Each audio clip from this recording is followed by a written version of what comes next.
Bonjour à tous, c'est Julien, j'espère que vous allez bien. Alors aujourd'hui, je ne suis pas dans mes locaux, je suis en Bretagne pour une prestation pro et j'ai un peu de temps libre dans mon Airbnb, donc j'en profite pour vous faire cette vidéo pour aborder un sujet en fait que tout débutant, même pro, se pose de temps en temps, c'est est-ce que j'ai besoin d'un trépied et si oui, lequel? Donc c'est une question très vaste, je pense que je vais en faire plusieurs vidéos, mais je vais déjà commencer par celle-ci et on va voir tout cela ensemble. Au séjour breton, voilà, je devais me poser la question quel trépied emmener, sachant que en fait le plan de ma prestation pro c'était des plans type randonnée. Donc voilà, donc je vais me poser les bonnes questions, sachant que d'habitude j'utilise des trépieds cinéma, donc c'était gros trépieds assez lourds, assez imposants, et franchement en randonnée dans le sac à dos, ça le fait pas trop. On cherche donc un trépied léger, facile et pratique de mise en place, mais aussi assez costaud pour supporter le poids de notre matériel photo et vidéo, qui peut être parfois un peu conséquent. Et on ne va pas oublier non plus la polyvalence pour tes prises de vue assez hautes, mais aussi assez basses, voire même à ras du sol. Du coup, on va voir ensemble si ce trépied KNF répond à tous les critères que l'on souhaite. Niveau qualité de fabrication, on n'a rien à redire, c'est hyper bien fini. C'est un trépied carbone donc très léger, mais aussi résistant et stable. Avec 1,5 kg sur la balance, il s'emmène facilement sur un sac à dos. On ajoute à cela son côté très compact avec ses 58 cm une fois replié, aucun souci à ranger dans une poche type gourde.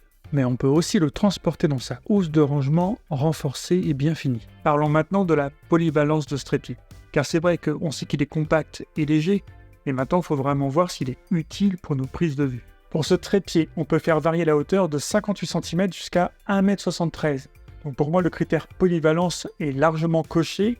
Et d'ailleurs, on peut encore faire autre chose avec une petite astuce, et ça, je vous en parle en fin de vidéo.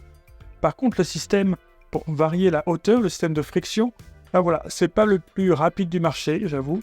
Mais par contre, il s'utilise d'une main, donc ça, c'est assez pratique. Un des avantages que j'ai pu trouver, c'est que si vous faites des prises de vue, par exemple, en bord de mer, ou dans un endroit poussiéreux où il y a du sable, il y a la poussière, quoi que ce soit, ça peut venir en fait se coller dedans en fait dans les fixations et ce système-là, c'est assez simple en fait de démonter, de tout nettoyer. D'ailleurs, il y a des clés Allen, il y a tout ce qu'il faut qui est fourni avec le trépied quand vous l'achetez. En parlant de hauteur de prise de vue, tout à l'heure je vous dis qu'il y avait une petite astuce parce qu'en fait on peut quasiment filmer à hauteur de sol en inversant simplement la colonne centrale. C'est vraiment très pratique. Alors voilà, on a vu ensemble que pour varier nos prises de vue, on pouvait jouer sur la hauteur du trépied, mais pas que. On peut aussi par exemple jouer sur l'inclinaison des jambes du trépied en fait, grâce à ce système. Donc c'est un système qui est hyper robuste, c'est tout en métal, c'est assez précis. On a accès à 3 angles d'inclinaison en fait. Et voilà, c'est traité anti-corrosion. Et je vous avoue que ça c'est plutôt pas mal parce que lors de ma semaine là, la météo bretonne est un petit peu capricieuse. Donc aucun risque, vous pouvez l'emmener partout dehors, ça ne craint rien du tout. Dernier point concernant la polyvalence, c'est cette rotule, la BH30 de KNF qui est fournie avec ce trépied. En fait, c'est pas une rotule vidéo, c'est une rotule photo. Mais ces mouvements sont assez précis, notamment le panoramique. Donc on peut vraiment envisager en vidéo de faire quelques mouvements panoramiques de droite à gauche comme ça, il n'y a franchement pas de souci. Cette rotule est toute en aluminium, très robuste, elle peut supporter environ 12 kg, ce qui est pour moi largement suffisant, même avec une configuration un peu conséquente comme le Lumix S52X couplé au Sigma 100-400, le tout avec un moniteur, un disque dur SSD, une batterie, un micro, aucun souci. Le type de fixation est très classique, c'est de l'arcade suisse. Personnellement, sur mon matériel, j'utilise des plaques Peak Design qui sont à la fois compatibles Arca Suisse et Manfrotto RC2 pour être utilisées du coup sur tout mon équipement type gimbal, trépied ou monopode. D'ailleurs, en parlant de monopode, ce trépied peut aussi se transformer du coup en monopode dans les cas où vos endroits de prise de vue sont assez difficiles ou alors vous souhaitez encore plus de légèreté pour vos prises de vue. Bref, vous l'avez compris, ce trépied de voyage coche vraiment tous les critères. Il est facile à transporter, il est robuste, il est très polyvalent. Je pense que ce trépied KNF dorénavant me suivra sur tous mes voyages, en avion notamment, pour aussi bien des projets perso que des projets pro.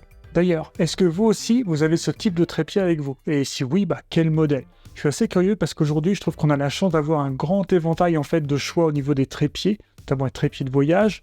Ça va un peu de tous les prix, des fois c'est vraiment prohibitif. Là, ce KNF Concept, je le trouve très abordable, il est autour de 150, 170 €. Parfois un peu plus, il faut surveiller un peu les promotions. Et voilà, je trouve ça vraiment hyper abordable par rapport à la qualité qu'ils proposent. Si vous voulez plus d'infos, je vous mettrai en lien en description. N'hésitez pas à utiliser l'espace commentaire juste en dessous si vous avez la moindre question ou remarque. Et à très vite pour une prochaine vidéo qui parlera de la caméra parfaite. En attendant, prenez soin de vous.